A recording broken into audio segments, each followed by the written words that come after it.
Kaya't sa pagitan ng bato ay magbabago ng lubusan si Pirene at magiging makapangyarihan.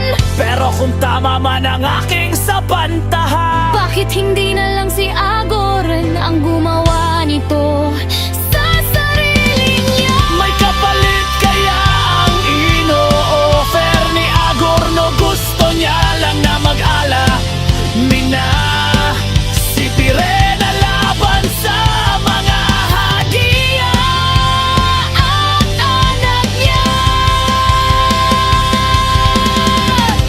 Ikaw anong teri mo?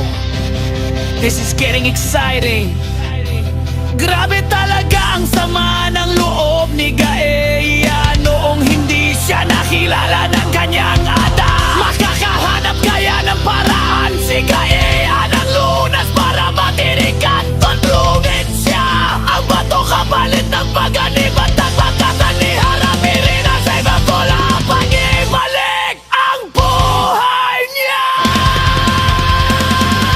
Now it makes sense kung bakit mag-iba ang wangis ng kasuotan ni Sangre Pirene.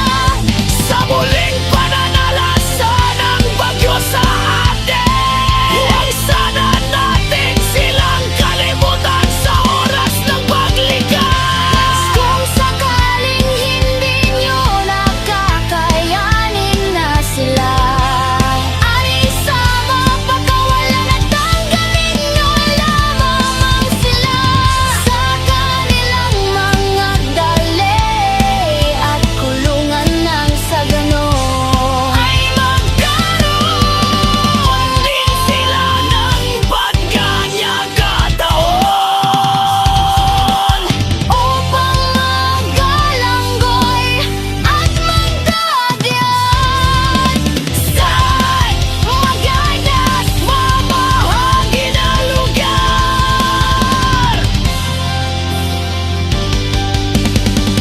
Hindi lamang tayong mga tao ang apekto sa ginagawang kawalarian ng mga nasa pwesto dahil liban sa atin. sila din ang mga munting nakakaranas ng hagugit ng pagkasira ng kalikasan. Si Bantay at Mingming ay minsan na ring naging parte ng ating buhay. Dahil sa sama ng loob ni Gaea, Kay Danaya ay hindi ito nagpakilala kay Terra.